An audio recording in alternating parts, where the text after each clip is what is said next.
esto es así. Bueno, voy a... Perdonaré, que es que si no, no veo. Voy a alterar un poco el índice que tenía previsto para la ponencia, porque ya que me presentaba a Ranz, pues quiero mostrarle un homenaje y un agradecimiento a él y a otros como él, como puedan ser Bernard, como puedan ser Inmaculada Fernández, como puedan ser cantidad de gente que convivimos en este ecosistema simbiótico que es GeoGebra, en donde todos nos aprovechamos de todo. Entonces, ya hace tiempo, Arranz subió esta actividad, ánimo valiente, esta actividad que yo luego la he utilizado muchísimo para muchísimas cosas. Veréis porque este es 3 puntos y ponemos 3 puntos A1, A2, A3, como queramos. Y a partir de estos 3 puntos tenéis aquí una curva paramétrica. A1, A2, A3. Claro, la gran ventaja que tiene GeoGebra es que para nada tengo ni que memorizar ni que aprender esta ecuación atroz. Porque si yo la tengo copiada en un documento, la tengo escrita en un documento, selecciono control C, voy a la barra de entrada de GeoGebra donde voy a trabajar, control V, la pego, pongo los nombres de los puntos que yo he utilizado y me aparece esta curva que tengo aquí, esta roja. Una vez que ya tengo en la entrada, en la vista algebraica, esa ecuación paramétrica, cuando voy a hacer la segunda, pongo los 3 puntos, control C, control V, cambio los parámetros, cambio los puntos y me aparece la segunda curva. Y así haríamos con la tercera. Claro, esto es fantástico. ¿Por qué? ¿Qué nos permite hacer esto? Coño. ¿Qué nos permite hacer esto? Pues nada.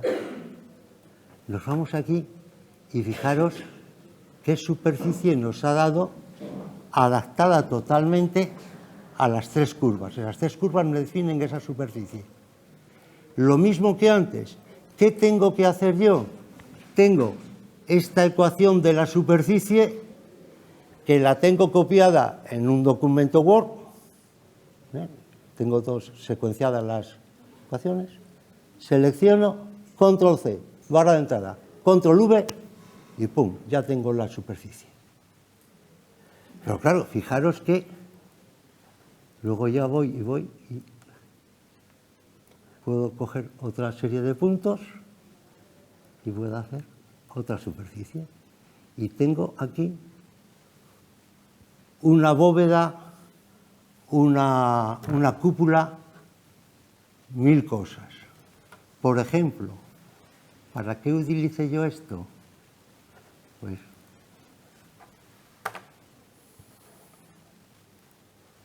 para reproducir, entre comillas, luego hablaré qué sentido tiene la modelización de edificios hechos con GeoGebra y por gente como yo, que no somos especialmente expertos, ¿no? Pero sí que tratamos, tú coges este edificio y tú fíjate qué cosa más maravillosa puedes hacer, vais a comprender perfectamente esa cubierta con estas 3 curvas y definir la superficie y puedes reproducir y hacer esta auténtica maravilla. Esto es precioso. Y con eso lo haces, no necesitas más. Y estas esas grandes ventajas. Y esto pues es esa situación tan fantástica de GeoGebra, de que todos aprendemos de todo, todos nos aprovechamos de todo, lo descargamos, lo copiamos, nos lo hacemos nuestro, nos lo ordenamos y lo preparamos a nuestro gusto y luego lo podemos utilizar en cualquier momento, de cualquier forma. Bueno, pues esto quería yo hacer ese homenaje de agradecimiento, que ya digo, es esa cantidad, a cientos de personas que constantemente estamos trabajando. Bueno, pues voy a empezar entonces ahora propiamente con la... Una de las ventajas que me ha dado el que me invitaran es que me he sentido obligado, de alguna forma, a sistematizar todo lo que he ido haciendo. Porque lo que yo tengo con GeoGebra y la modelización es un vicio. O sea, hay quien bebe vino y cuando bebe vino lo cata, lo huele, lo clasifica, el aroma, el posgusto. Jo, yo no, yo veo un edificio, digo, coño, qué bonito. O veo una escultura, coño, qué bonito. Inmediatamente me pongo a reproducirla en 3D. Claro, ¿qué pasa? Que luego eso se va acumulando y no tengo sistematizado nada. Entonces puedo enseñar, puedo mostrar lo que hago, pero no enseñar cómo lo hago. Entonces, esta invitación me va a servir para obligarme a hacer lo que debía haber hecho desde un principio y hubiera trabajado muchísimo menos que lo que estoy trabajando ahora. Porque, bueno, entonces, GeoGebra, para enseñar geometría, tiene una gran virtud, y es que se ve, es que te entra por los ojos. Y cuando te entran por los ojos los conceptos y las formas, te llegan a la mente. Y luego también facilita mucho el explicar lo que pasa. Es algo que nosotros deberíamos hacer mucho con los alumnos. Es decir, hacer que los alumnos cuenten lo que vean.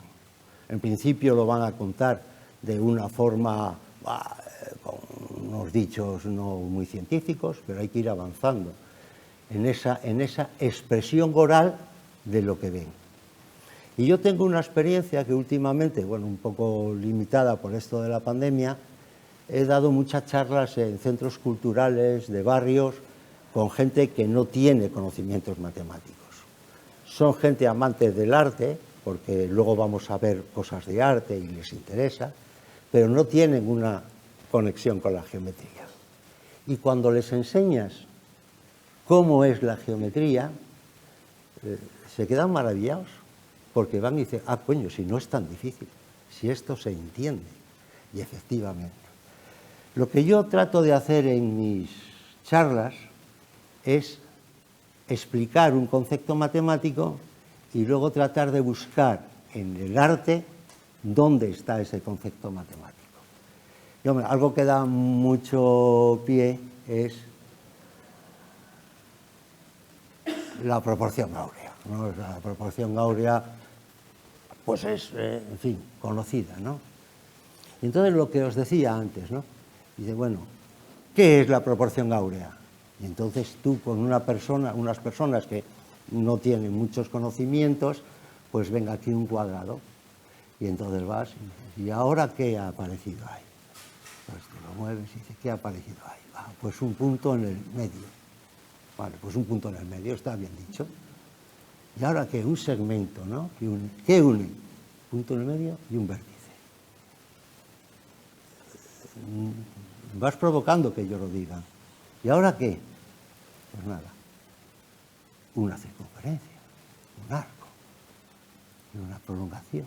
Y ahí cortas y ¡pum! Ahí tienes el rectángulo de oro, ¿no? O sea, han visto el proceso. Y esto que lo haces con el rectángulo de oro, con algo que no sabe geometría, pues puedes hacer con un teorema de geometría cómo va elaborándose la construcción de la demostración. Y entonces, pues nada, aquí ya tenemos el rectángulo de oro. ¿Y ahora para qué? Pues para enseñar cómo, no se sabe muy bien por qué, o yo por lo menos no lo sé, por qué el rectángulo de oro está presente en tantos y en tantos sitios, en tantos lugares. Bueno, todos lo sabéis. Igual esto ya lo paso, ¿no? Porque digo yo que el Partenón, el frente tiene la proporción áurea, ¿no? Vemos aquí abajo, entonces le falta ahí el triangulito, ahí está la proporción áurea. Y está en el Partenón. Pero es que, coño, ¿y esto? El Naranco, Santa María del Naranco, Asturias, ¿no? Prerromano, joder, es que no me llega bien el... Vaya unos numeritos que estoy montando, ¿eh? qué numeritos estoy montando para poder dar una charla como Dios manda. Espera, no, si ya mira. Los cables lo único que llegan. A ver, este si llega. No, este no llega, o sea que este tengo que estar aquí. Bueno, pues nada, vale, venga, no pasa nada. Entonces, ¿qué tengo aquí? Digo, coño, pues ya he estado en Grecia, en la Atenas griega, y resulta que estoy en el prerrománico asturiano, y resulta que la fachada encaja en un rectángulo de oro. Y, coño, pues qué curioso. Pero es que no solo hay. Te pasa con el Notre Dame, que también la fachada entra en el rectángulo de oro. Y hay más. Dentro del Notre Dame hay más zonas. O, bueno, el nombre de Vitruvio, a toda la gente le encanta verlo, ¿no? Porque lo conocen, ¿no?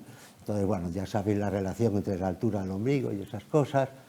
O una puerta en Santander, o el Torontero, el que dicen, la torre de comunicación de Toronto, como la altura,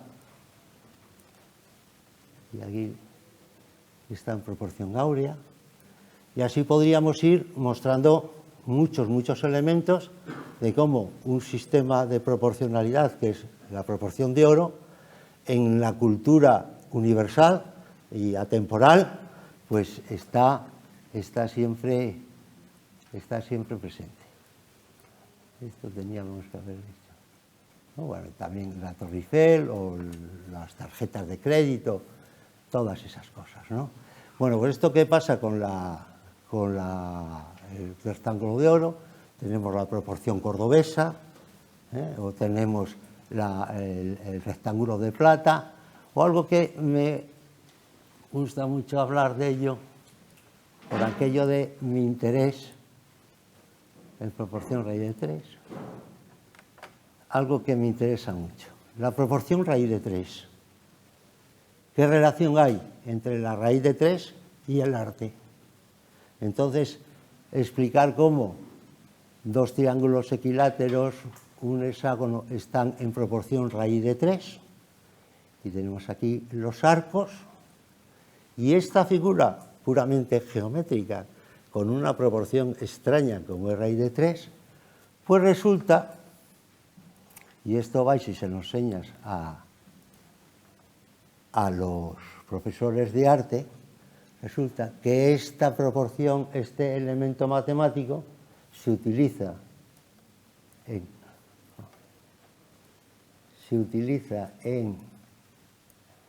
la escultura romana,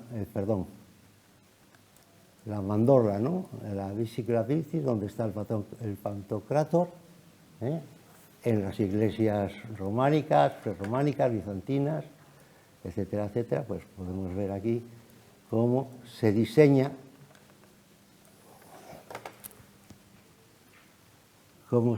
y cómo encaja perfectamente la mandorla, la Biciclavici, en el Pantocrátor, algo que utilizan los escultores, los pintores románicos y góticos.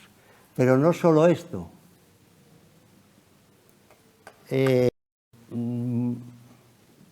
La Colegiata de Santillana, es decir, arte románico, plantas, raíz de 3. Luego os enseño todos porque si no, esto es eterno. Colegiata de Cervatos, este es un estudio del románico en Cantabria.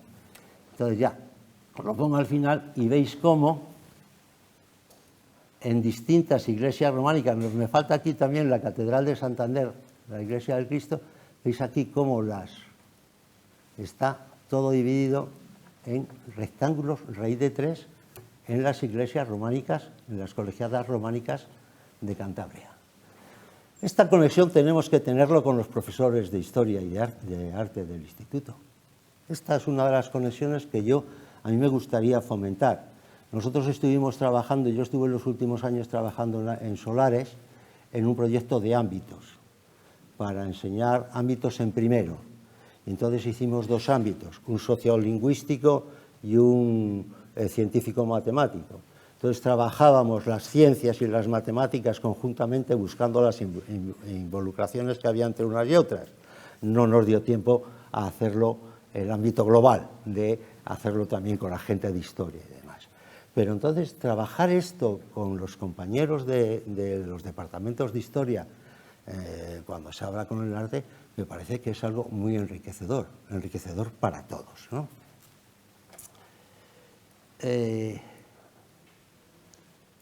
Oye, me estoy sintiendo fatal, ¿eh? Porque sé yo que...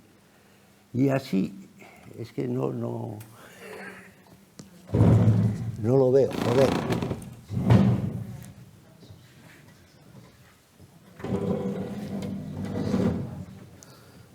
Seguro que estoy estropeando.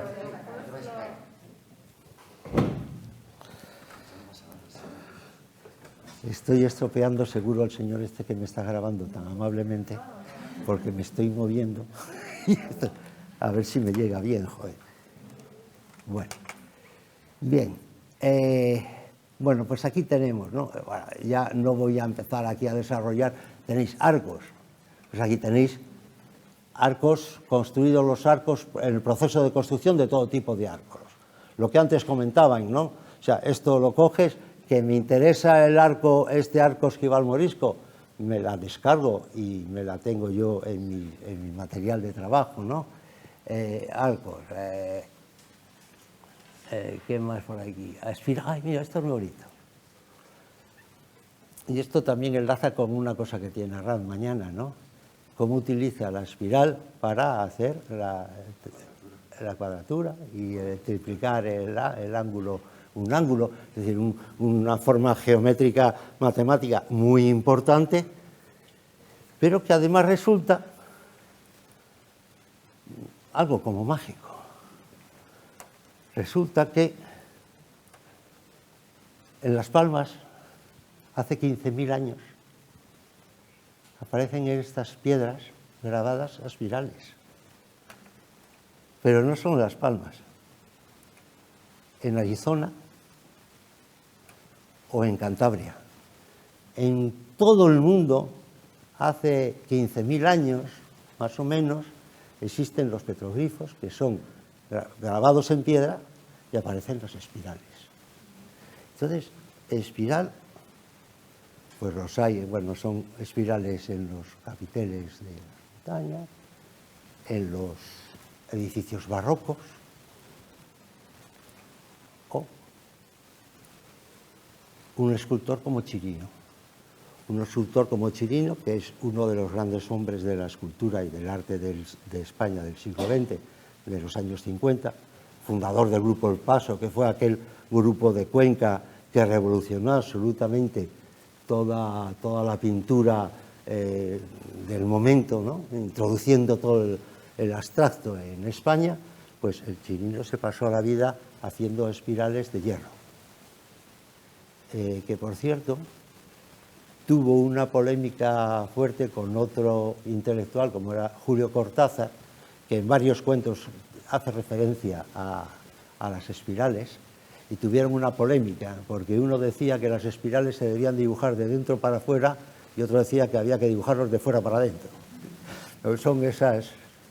Pero, entonces, formas geométricas que están un loco de estos que hacen en un lago, introducen esas piedras en espiral, como una expresión artística, y luego otra cosa que es muy bonita, que es un diseño de un valenciano, que es un casco para el ciclismo, que está hecho con una espiral, de forma que se aplasta y queda ahí aplastado. Le das abajo, sube y pum, ahí tienes. Pues, además de contar cómo es la espiral de Bernoulli y cómo es su ecuación, además de contar pues contar también que las espirales están ahí en la geometría. Bueno, pues los rosetones. He hecho esto porque como era en Palencia, digo, pues voy a hacer el rosetón de la catedral. Cuando uno quiere insertar elementos geométricos en algo artístico, claro, tiene que tener algo que es importante y es una imagen buena del elemento artístico, ¿no? Con lo cual ya ahí puedes tomar medidas, proporciones, etcétera. Claro, el problema es que la mejor foto que he conseguido del rosetón de la catedral es ese, que está totalmente deformado, ¿no? Entonces, bueno, pero entonces, ¿renuncio a hacer el rosetón con GeoGebra? Bueno, pues no, hombre, puedo coger y en vez de decir no voy a hacerlo exacto, pero bueno, pum, defino una proporción que me parece correcta. Yo no sé si vosotros utilizáis, en general, utilizáis GeoGebra y todo esto. Quiero decir en general, porque es que igual me enrollo con cómo se construye este rosetón y no merece la pena porque lo sabéis. ¿No? Vale, vale. Bien, entonces tengo, esto esto lo único que necesitas es la barra de herramientas. Coges una circunferencia, punto radio, plus, y tengo las dos circunferencias. Seguido, cojo este punto, calculo el ángulo de giro de todos estos rosetones, que no recuerdo qué es, tiene 16 pétalos, calculo el ángulo, aquí le meto el C, meto aquí el otro ángulo, le hago girar en torno al centro, el segmento este punto medio, y aquí me permite dibujar con este centro y juego con buscar algo que quede bonito, ¿no? Pero esto lo puedo mover y esto no, fatal. Ay, parece que queda bien. Y entonces ya luego vas y dices, bueno, está semirrecta, centro y tal, y su simétrico. Y eso tienes ahí una herramienta que te da, simetría respecto a un eje. No tienes que inventarte nada, ¿no?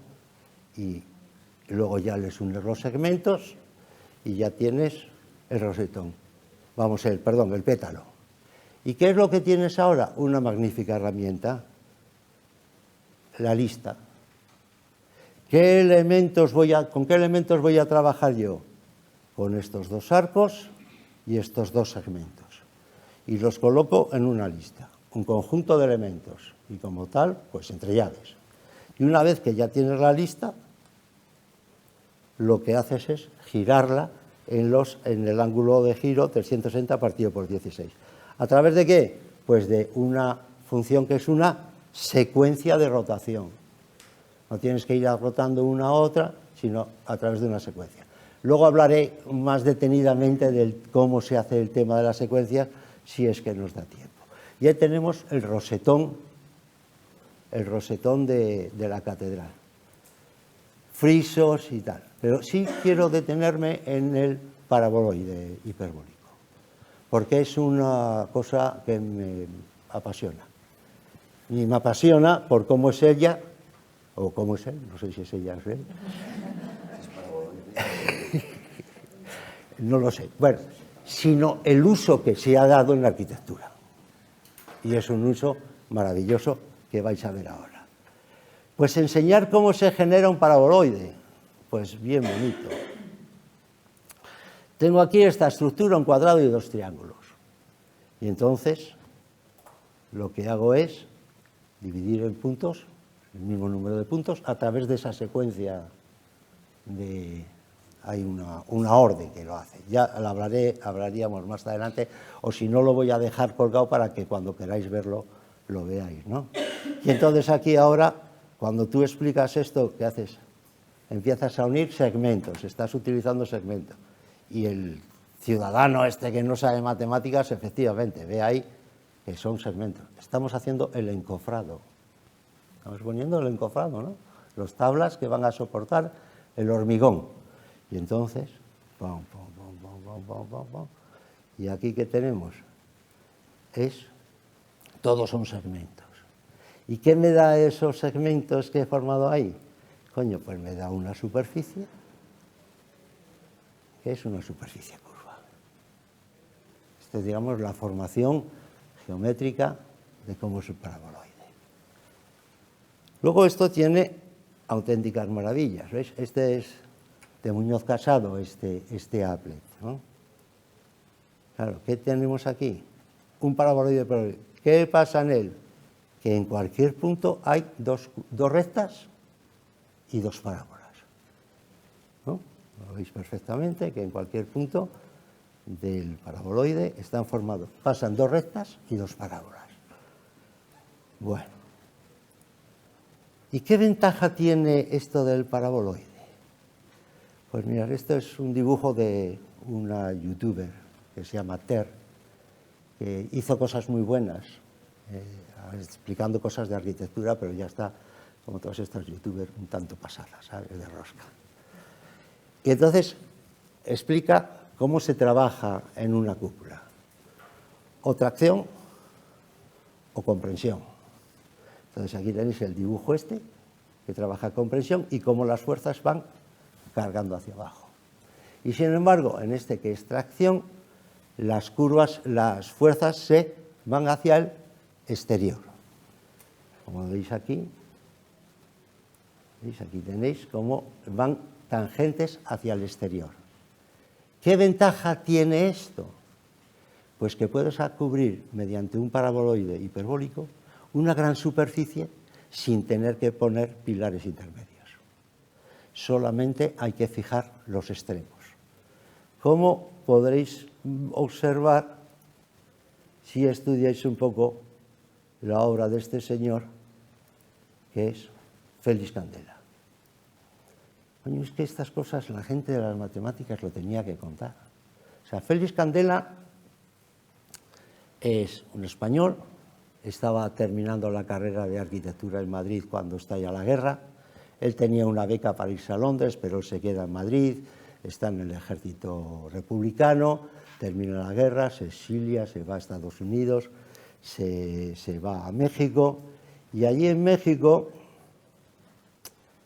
pues empieza a hacer cosas como esta. Esto es un trabajo de mostrar cómo es, pero esto es la estructura de algo que veréis luego. Y como veis, paraboloides hiperbólicos.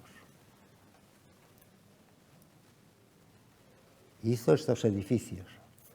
Este es un edificio de la Universidad de México, que es un edificio que ahora ya no se usa porque está de almacén, pero es un edificio que capturaba rayos catódicos que venían del exterior, y lo que necesitaban era, dentro tenían los aparatos para medir esos rayos, y que necesitaban tener una cubierta muy, muy, muy, muy fina para que no interfirieran en la entrada de los rayos catódicos.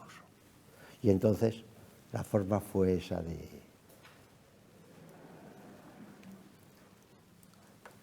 la fábrica de Ron Bacardí. Fijaros qué superficies hay aquí, cubiertas con paraboloides hiperbólicos. Este es un restaurante también en México, ¿veis? Y este es el pabellón olímpico de Félix Candela, que hizo para la Olimpiada de México. Fijaros que estos son paraboloides hiperbólicos, todos estos son paraboloides hiperbólicos, y con ello hace la cúpula de la superficie, ¿no? Esta es una iglesia que hay en Santander, en Cueto, al lado del Faro. Es un paraboloide hiperbólico que te da esta superficie tan grande sin nada que lo interfiera en el centro. Y esto ya es la repanocha, porque veis qué estructura es, con qué grosor tiene, ¿no? Este es el... bueno, y esto hay en todos los sitios, ¿no? Yo me he entretenido... esto que os comentaba antes de... ¿por qué se me va a ir esto? Si yo no quiero esto. Esto tengo que cerrar aquí. Yo me he entretenido en hacer estas modelaciones de los edificios de... Y entonces, ¿a qué hacéis todos? ¡Oh!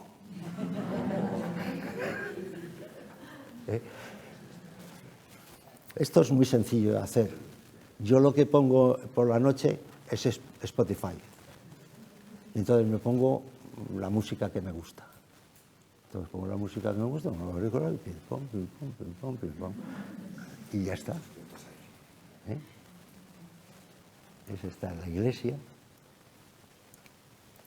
El pabellón de los rayos catódicos.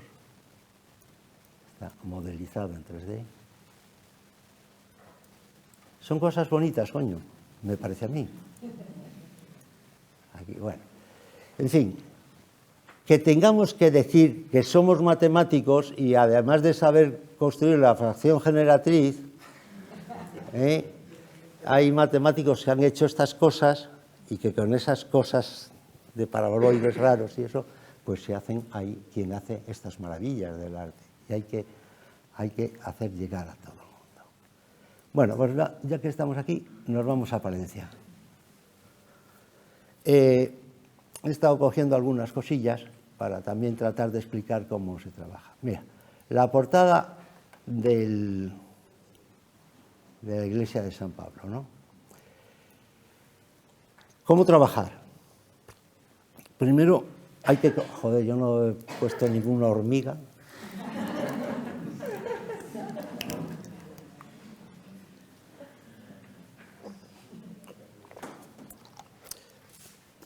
¿Cómo hay que trabajar? Pues primero hay que buscar una fotografía que sea lo más refleja de la realidad. Es decir, la fotografía hay que tomarla desde lejos, desde el centro, para que quede bien, ¿no? La portada esta. Tenemos aquí arriba la barra de herramientas. Y aquí tenemos, por ejemplo, el arco definido por 3 puntos. Lo único que tenemos que coger es, sobre la fotografía, he cogido este punto y este punto que definen esta recta que va a ser el eje de simetría, porque hay una simetría clarísima, ¿no? El eje de simetría va a ser eso. Para pintar solo, para dibujar solo una parte, ¿no? 3 puntos, como antes, y con la herramienta esta, este arco. Otros 3 puntos y este arco. Hago estos 5 arcos, ¿vale? Estos 5 arcos los tengo aquí. CD, me voy a la barra de herramientas, aquí, en GeoGebra, cuando estás trabajando con el applet, seleccionas el primero, seleccionas el mundo, arrastras a la entrada y ¡plaf! Ya te hace ahí la lista. Pero yo aquí lo intento hacer y no hay manera. Con lo cual, tengo que escribirlo. A ver, vamos a ver. Me voy a la barra de entrada y voy a hacer una lista. ¿Cómo voy a hacer esa lista? Taca, era C, D, E, G, H. G, H. Ya tengo la lista 1. ¿Y ahora qué voy a hacer? Con esta lista 1, que son los 5 arcos, saco su simetría axial con este eje. Y aquí tendríamos... Aquí tendríamos la herramienta de simetría axial, que si estamos trabajando en GeoGebra funciona sin ningún problema, pero aquí, editándolo desde la página, hay que ser muy precisos, ¿no? Pero bueno,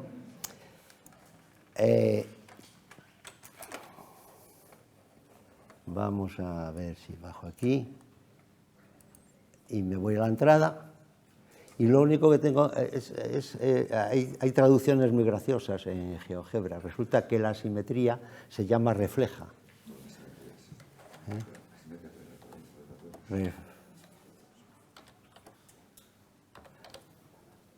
¿Y qué reflejo? Pues reflejo, ¿dónde coño está? Reflejo la lista 1 con el eje, la recta F. Le doy ahí y ya tengo aquí los 5 ejes, ¿veis? Aquí abajo. Tengo ya los cinco en uno. Le voy a poner un color así como más intenso para que se vean mejor. ¿Qué ventaja tiene esto? Pues hombre, cuando yo he estado haciendo estos 5 arcos con los puntos, pues hombre, ay, que resulta que no, que... Coño. A ver, ¿por qué no te mueves tú? resulta que me queda fatal. Aquí no me gusta cómo queda. Es decir, que yo puedo... ¿Y dónde se me ha ido este uno? Bueno, lo hemos perdido. Aquí. O sea, que yo puedo ahora ajustar mejor, ¿veis cómo moviendo un punto ajusto mejor la forma de los arcos? Es cómodo de trabajar en ese sentido. Bueno, la portada de la catedral.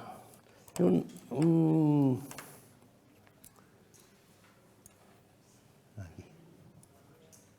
Lo primero que hay que hacer cuando queremos hacer un estudio sobre algo es coger unas imágenes, tratar de hacer en unas... es que están fijadas. En unas imágenes, sobre todo si son planos mejor. Aquí hay un problema, hay uno que es un plano y el otro es un dibujo. Entonces los dibujos no siempre coinciden con la realidad, con el plano. Pero bueno, ahí podemos empezar a trabajar con estas retas, pues ir viendo, medir proporciones, saber encontrar las proporciones y las distancias para luego yo trasladarlas a la vista gráfica de GeoGebra. Y viendo esto, pues bueno, bien, parece que sí, que es el doble de largo que de ancho la nave, pero no he visto yo que haya ahí unas proporciones curiosas, ¿no? Pero, coño, sí que vi este de aquí y este de aquí, que es la capilla de las reliquias. Y entonces veo que, oye, encaja el ancho con el dibujo y el plano. Luego yo tengo ahí elementos que voy a tratar de utilizar. ¿Y qué he hecho? Con Photoshop o con cualquier programa de fotografía, recortas, agrandas, los pones juntos y entonces ves que efectivamente esta encaja chachi, ¿no? ¿Ves? Encaja ahí bastante bien, ¿no? Claro, otra cosa es que hay ahí un octógono. Hombre, pues sí, es un octógono, más o menos, ¿no? Un octógono regular. Claro, porque hay otra cosa que te pasa con los planos, con los dibujos, la geometría hecha como debe de hacerse, pues no, y además estos tipos no. Pero bueno, tomamos la decisión de que eso es un octógono regular y a tomar por saco. Por definición. Es que no es, pero, joder, podríamos ir punto a punto construyendo la planta, ¿no? Pero, hombre, se aproxima bastante a un octógono. Pues decidamos que es un octógono. Claro, una vez que ya decido que la planta es un octógono, pues ahora yo cojo aquí y mido, con esto, mido el lado del octógono. Y esa medida es la que voy a trasladar yo a mi trabajo de GeoGebra. ¿Y para qué tengo aquí arriba pues para coger y ver a ese octógono con ese lado qué altura tiene la capilla de las reliquias. Tengo ya la altura de la capilla, me voy al centro y fijaros que está Chachipirule ahí el centro, y entonces ya voy y miro la cúpula que tiene aquí, pues miro, a ver, hombre, bueno, ya lo he movido todo. Miro la altura de la cúpula y miro las distancias, y entonces ya me voy a hacer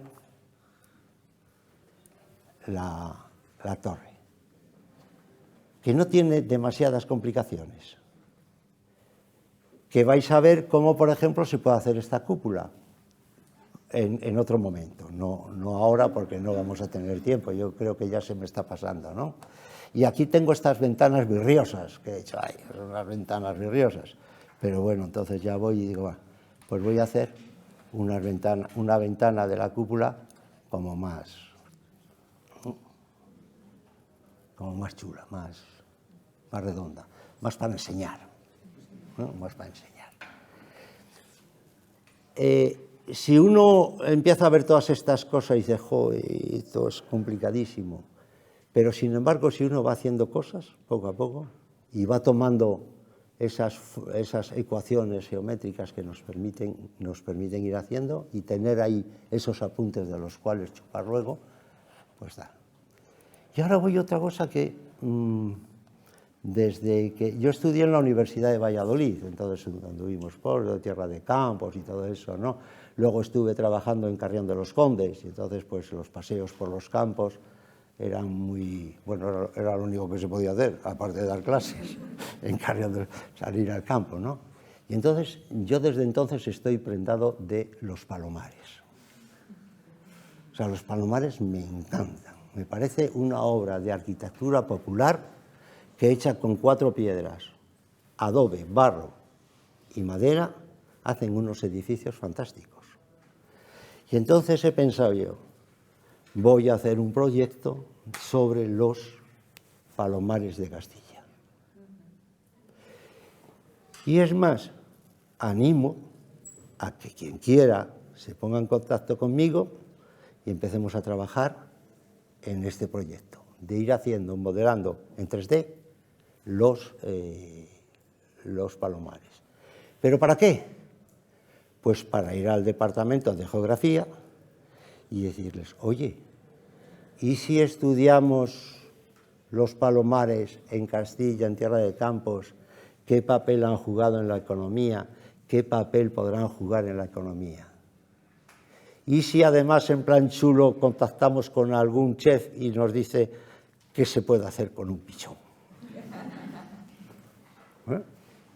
Es decir, presentar un proyecto en el que intervenimos nosotros como geómetras, entre comillas, lo de geómetras, que queda así muy chulo, haciendo 3D, pero interviene el Departamento de Geografía explicando el papel que jugó, el papel que juega y el papel que puede jugar, y en gastronomía, pues porque es algo lúcido. Claro, ¿y esto es muy difícil de hacer? Pues no es difícil de hacer, hay que tener paciencia, gana y Spotify fundamental. Fíjate, 2 circunferencias, sus ecuaciones paramétricas, centro 0, 0, 0, radio 4, 0, 0, 4 y radio 4, 2 circunferencias. Esas las tenemos apuntadas. Seleccionar, control C, barra de entrada, control V.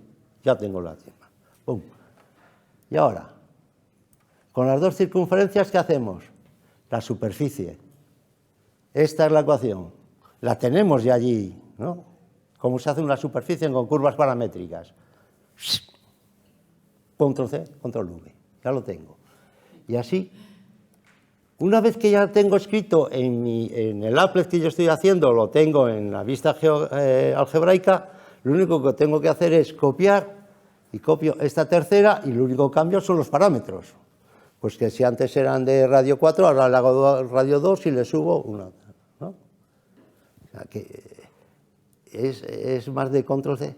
Y entonces ahora aquí pues hago esta otra superficie de la misma forma. Se podría haber hecho de otra manera, y luego lo tenemos también, de este tejado, lo podríamos haber hecho de otra manera. Y así podríamos seguir haciendo ¿no? Y digo, coño, si no tengo puerta, bueno, pues va. Esto es una cosa muy simple, ¿no? Como para empezar a trabajar. Luego ya puedes hacer una sección de un palomar. ¿Qué es esto? Esto es, en vez de ser una circunferencia, es de 0 a pi, o sea que no tiene mayor misterio. Y entonces, ¿qué es lo que quiero mostraros aquí? Lo que quiero mostraros aquí es este nicho, el nicho donde van a anidar las palomas, ¿no? ¿Qué he puesto ahí? Pues nada, un arco, media circunferencia, ¿no? Y entonces ahora vuelvo a trabajar con las posibilidades, secuencia de rotación del arco, el ángulo es pi, lo quiero dividir entre 10 y lo quiero que haga 10. Y ya tengo una fila. ¿Y ahora qué? Pues lo que voy a hacer es trasladar esa fila. ¿Con qué? Con la secuencia de traslación del vector 0, 1, y lo quiero hacer 5 veces, que son las veces que me cabe. Y ya tengo ahí representados los nichos de las palomas. Y luego le traslado aquí y vuelvo a hacer aquí lo mismo, solo que cambiando los parámetros, ¿no?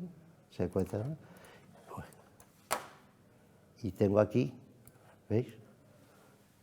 Los nichos de las palomas. ¿Que luego quiero ser más fino? Pues puedo hacer aquí unos nichos de las palomas.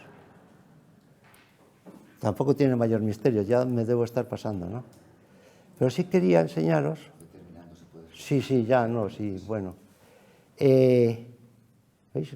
Cantidad de formas que tienen ahí para hacer. Bueno, como ya sabía yo que me iba a pasar,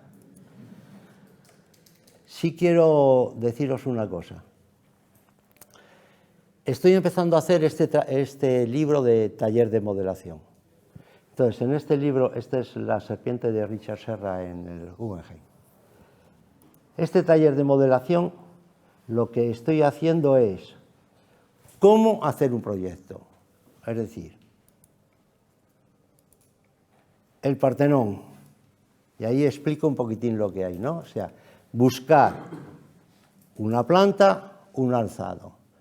Mover para qué, porque tú esto lo puedes agrandar y tal. ¿Mover para qué? Para que el ancho y el ancho coincidan y así poder establecer proporciones de anchos y de alturas, ¿no? Entonces, ¡pum! ¿Qué hago aquí? Tengo las medidas, un rectángulo, un prisma hacia abajo, la base. Esto lo traslado aquí arriba, otro prisma. Hago este triángulo, prisma, y tengo la estructura. A lo que voy es, y ya termino con esto, podría estarme aquí hasta pasado mañana. Mirad, he hecho esa columna, solo he hecho esa columna. ¿Cómo? He medido en la imagen más o menos los radios que podríamos utilizar. He hecho las dos circunferencias, la de la base de arriba, la de arriba es un pelín más estrecha para que no quede un prisma, sino que quede una cosa más esbelta, y luego le meto la de siempre, esta es la superficie de siempre, esto es lo que habéis estado viendo toda la tarde, ¿eh? O sea, que, bueno, toda la tarde no, el rato que estáis conmigo. Y entonces ahora, vuelta a lo siguiente, secuencia la superficie que define la columna es M, secuencia de traslación de M, un vector U, que es el U está, ¿no? Bueno, le he puesto el U, bueno, le he ocultado, el U es la distancia que quiero que estén las columnas, ¿no? U de 1 a 7, porque quiero que aquí haya 7. Y otra secuencia con la misma M, con otro vector V, para hacer todas estas laterales. Entonces, una orden, secuencia, y dos órdenes, secuencia, me hago todas las dos. Luego, ¿qué tengo que hacer? El plano por el eje, el plano X y el plano Y, simetría del plano de las dos secuencias, y me construyo todo esto. Hay, de verdad, maravillas. Y yo os invito en mi página que ponéis Ezequiel GeoGebra, aquí tenéis estudios. Este voy a trabajar en él, voy a trabajar en él constantemente, voy a ir metiendo cosas. Deportes, este es un libro de esculturas, esto es un libro de geometría del románico, un estudio de la arquitectura del románico, no voy a entrar. Vuelta a lo que hemos dicho antes, proyecto con el Departamento de Historia, arte románico. ¿Vais a explicar el arte románico? Os vamos a enseñar nosotros con GeoGebra el arte románico. Hagamos un proyecto conjunto. Listo. Sí. Deciros que en mi página, mi correo, que no lo tengo puesto en ningún sitio, es ezq1368@hotmail.com. ezq1368@hotmail.com. No sabéis, no os imagináis, no os podéis imaginar la alegría que me dais si vais y decís, oye, que me interesa hacer esto o cómo podría hacer lo otro o lo que queráis. Mi ambición es hacer una classroom. Toma ya. O sea, de verdad, lo que queráis. Y yo encantado.